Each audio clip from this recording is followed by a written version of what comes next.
L'itération est au cœur du langage Python.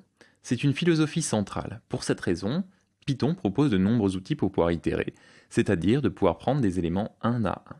Beaucoup de fonctions acceptent n'importe quel itérable. Par exemple, max, qui retourne le maximum d'un itérable, il va vous pouvoir accepter une liste, mais également un tuple. Ou alors un set.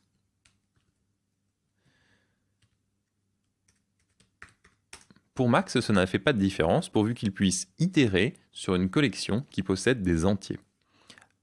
Pour notre listing, c'est la même chose.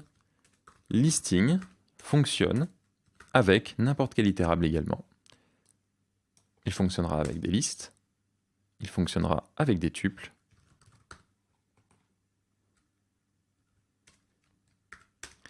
et il fonctionnera avec des sets.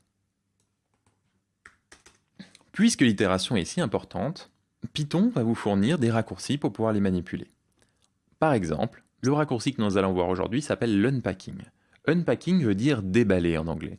Il s'agit d'une opération de déballage. Imaginez que vous ayez une liste de couleurs, à nouveau, bleu, blanc, rouge,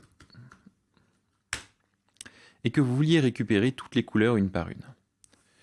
Vous pourriez faire A égale couleur 0, puis B égale couleur 1, puis C égale couleur 2. Et vous auriez les couleurs une à une. Il est possible de faire cette opération d'un seul trait avec Python, en utilisant justement l'unpacking. À gauche, il faut mettre le nom des variables dans un tuple. Et ainsi, Python automatiquement assigne ces éléments à ceux-ci. Il est très important de s'assurer que le nombre d'éléments dans ce tuple sont égaux au nombre d'éléments dans l'itérable à droite. Sachant cela, cela marche avec n'importe quel itérable. Par exemple, cela va marcher avec range. Et cela marchera aussi avec une chaîne de caractères.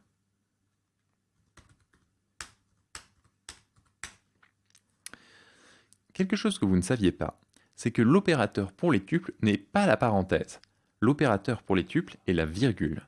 En effet, si vous voulez faire le tuple 1, 2, 3, les parenthèses ne sont pas obligatoires et vous créerez tout de même un tuple. La raison pour laquelle on utilise les parenthèses, c'est pour éviter les ambiguïtés dans certains contextes où les virgules peuvent être utilisées pour autre chose, par exemple les appels de fonctions. Il vous est donc recommandé d'utiliser la plupart du temps les parenthèses.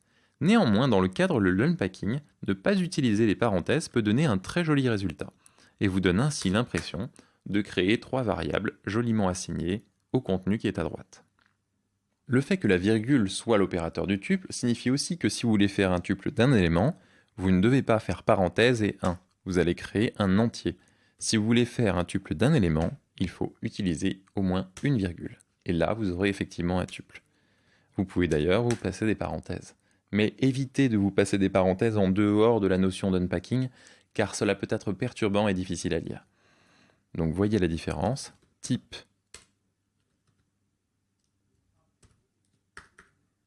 avec la virgule, type sans la virgule, entier. C'est un petit piège en Python et on tombe régulièrement dedans, y compris quand on est expérimenté, et ça peut être la source de bugs subtils. Faites donc attention à cette notion de tuple. Parfois, on va faire de l'unpacking sur une séquence qui est beaucoup plus grande que le nombre de variables que nous avons à notre disposition. Imaginons que nous ayons ABC et à droite que nous ayons range 100. Nous avons donc 100 éléments à droite et seulement 3 variables à gauche.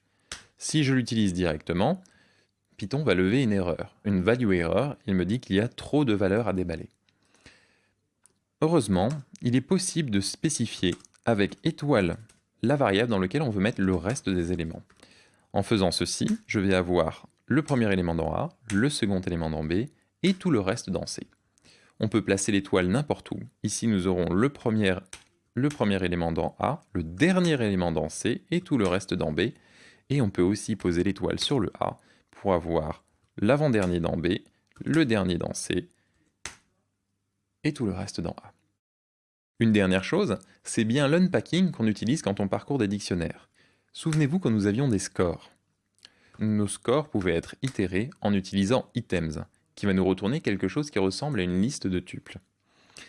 En faisant for score in scores.items, on pouvait donc parcourir les scores un par un. Eh bien, vous voyez que là, nous avons des tuples. Score est donc une étiquette qui est accolée successivement à chacun de ces tuples-là, qui étaient chacun des tuples retournés par items. Puisque l'on peut faire non score égale ceci grâce à l'unpacking, nous pouvons faire ceci non score print non score afin de pouvoir utiliser ces valeurs directement sans avoir à extraire manuellement le contenu du tuple.